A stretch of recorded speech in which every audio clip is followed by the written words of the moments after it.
Hello students, स्वागत है आपका कंप्यूटर साइंस की एक और वीडियो के अंदर, जिसके अंदर हम एक नए टॉपिक के ऊपर डिस्कस करने वाले हैं। तो स्टूडेंट्स, जैसा कि आपने पिछली वीडियो में देखा था कि हमने फाइल मैनेजमेंट के बारे में बात की थी। तो जब हमने फाइल मैनेजमेंट के बारे में बात की थी तब हमने एक छोटे से टॉपिक को टच किया था, फाइल एक्सटेंशन, और हमने बोला था कि ये टॉपिक हम एक और नई वीडियो में डिस्कस करने वाले हैं। तो स्टूडेंट्स, आज की वीडियो में हम फाइल एक्सटेंशन के बारे में ही डिस्कस करने वाले हैं। तो चलिए स्टार्ट करते हैं हम इसी नए टॉपिक को।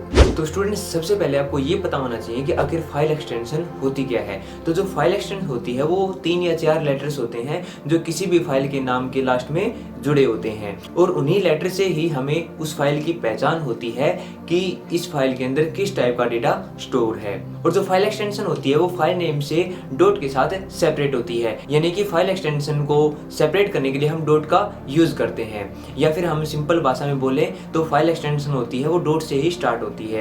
अगर हम एक एग्जांपल की बात करें तो .txt फाइल होती है जिसके अंदर टेक्स्ट डेटा स्टोर होता है, जो कि एक नोटपैड की सॉफ्टवेयर से बनाई जाती है।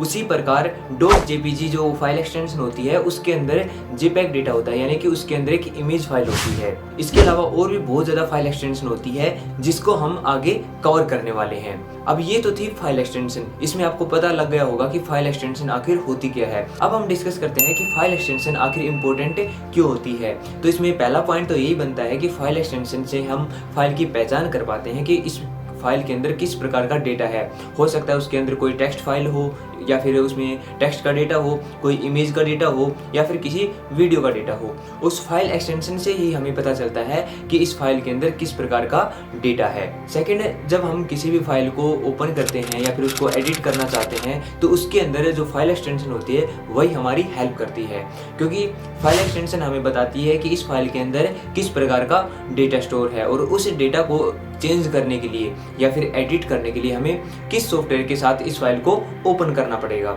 जिससे हम उस फाइल को ओपन भी कर पाते हैं, और उस फाइल के अंदर अगर हमें कोई चेंज करना है तो उस चेंजेस को भी हम कर सकते हैं। फॉर एग्जांपल, हमारे पास एक टेक्स्ट फाइल है, तो हमें पता होता है कि जो टेक्स्ट फाइल होती है उसको क्रिएट करने के लिए या फिर उसको ओपन करने के लिए या फिर उसको एडिट करने के लिए हम नोटपैड का यूज़ करते हैं।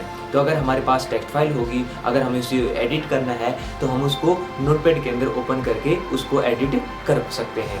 उसी प्रकार अगर हमारे पास डॉक्यूमेंट फाइल है या फिर डॉक्स फाइल है, जिसको .docx के नाम से बोलते हैं हम, ये एक MS वर्ड की फाइल होती है।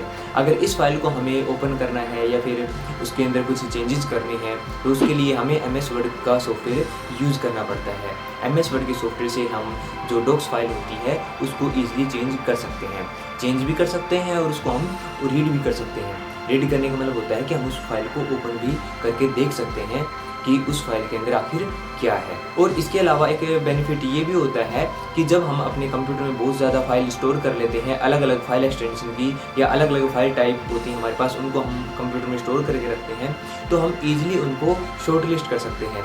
फाइल एक्सटेंशन से हमारा कंप्यूटर जो है वो ईजिली उन फाइल की पहचान कर लेता है कि इस फाइल में किस प्रकार का डेटा है या फिर किस प्रकार की ये फाइल है। उनको ईजिली हम सेपरेट कर सकते हैं, और सेपरेट करने के साथ साथ हम उनको कैटेगरी वाइज डिवाइड कर लेते हैं। और जिस प्रकार हमारे मोबाइल के अंदर बहुत ज़्यादा फाइल होती हैं, उसके अंदर डॉक्यूमेंट भी फाइल होती हैं, उसके अंदर इमेज फाइल भी होती हैं, वीडियो भी होती हैं, टेक्स्ट फाइल भी होती है, लेकिन जब हम अपने मोबाइल की गैलरी को ओपन करते हैं तो गैलरी के अंदर सिर्फ हमें इमेज और वीडियो, यही दोनों फाइल देखने को मिलती है।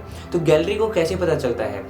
गैलरी को जो फाइल एक्सटेंशन होती है ना, उसी से पता चलता है कि जितनी भी हमारे मोबाइल के अंदर फाइल स्टोर हैं उसमें से वीडियो फाइल कौन सी है और इमेज फाइल कौन सी है।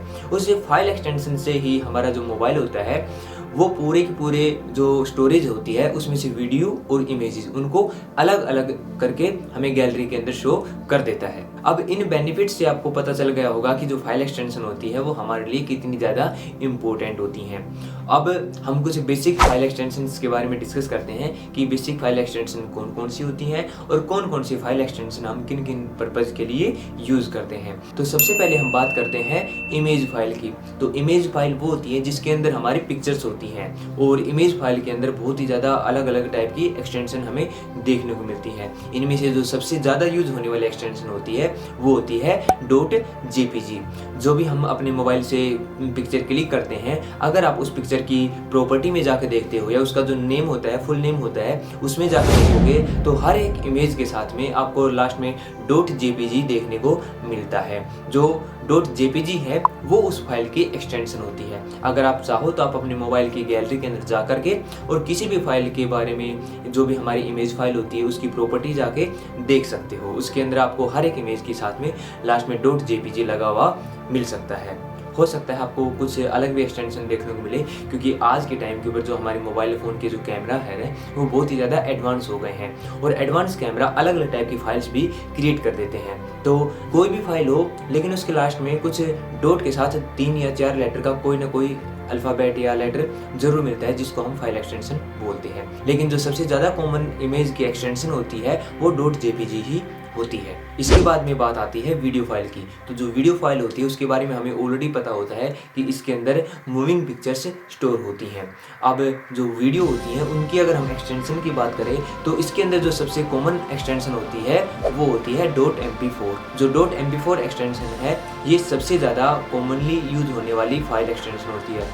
लेकिन ऐसा नहीं है कि हर जगह हम इसी एक्सटेंशन का यूज़ करते हैं। इसके अलावा भी हमारे पास बहुत ही ज़्यादा वीडियो की एक्सटेंशन होती है .mp4 के अलावा, जैसे कि .mov होता है, .avi होता है, .wmv होता है। ऐसे बहुत ही ज़्यादा अलग अलग टाइप की एक्सटेंशन हमारे पास देखने को मिलती हैं जो कि वीडियो फाइल से रिलेटेड होती हैं।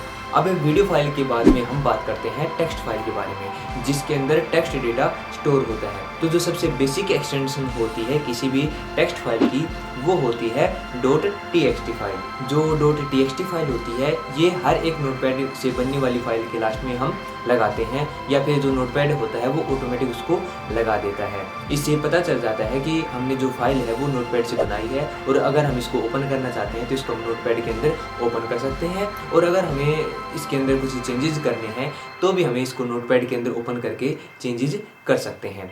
अगर हम टेक्स्ट फाइल की और एक्सटेंशन के बारे में बात करें तो जो डॉक्यूमेंट फाइल होती है, जिसको हम docx या फिर डॉक्स फाइल बोलते हैं, वो भी टेक्स्ट फाइल ही स्टोर करती हैं, जो कि हम MS वर्ड के अंदर यूज़ करते हैं। इसके अलावा एक .rtf एक्सटेंशन भी होती है जो टेक्स्ट फाइल को ही रिप्रेजेंट करती है। इसके बाद बात करते हैं ऑडियो फाइल के बारे में। तो जो ऑडियो फाइल वो होती है जिसके अंदर वीडियो डेटा नहीं होता, उसके अंदर जस्ट ऑडियो डेटा होता है। यानी कि जैसे कि हमारा म्यूजिक होता है, हम जब म्यूजिक सुनते हैं हमारे फ़ोन में, जब हम म्यूजिक प्ले करते हैं तो अगर जिसके अंदर हमें पिक्चर्स भी दिखती हैं वो तो हमारी वीडियो फाइल हो जाती है, लेकिन जो ऑडियो होती है उसके अंदर हमें पिक्चर्स नहीं दिखती हैं। जैसे कि हम अपनी आवाज़ को रिकॉर्ड करते हैं या फिर म्यूजिक सुनते हैं, वो हमारी ऑडियो फाइल होती है। अगर हम कॉमनली ऑडियो फाइल की एक्सटेंशन के बारे में बात करते हैं तो सबसे कॉमन जो ऑडियो की एक्सटेंशन होती है वो होती है .mp3। जो .mp3 होती है वो सबसे ज़्यादा यूज़ होने वाली फाइल होती है, लेकिन ज़्यादा यूज़ होने का मतलब ये नहीं है कि यही एक ऑडियो एक्सटेंशन हमारे पास होती है। इसके अलावा और भी हमारे पास एक्सटेंशन होती हैं जो हम कॉमनली अपने कंप्यूटर में, अपने मोबाइल में यूज़ करते हैं। जैसे कि .wav होता है जिसको वेव फाइल बोलते हैं, .ogg होता है, .ogg बोलते हैं जिसको थोड़ा फनी नेम है ये, और इसके अलावा .amr होता है।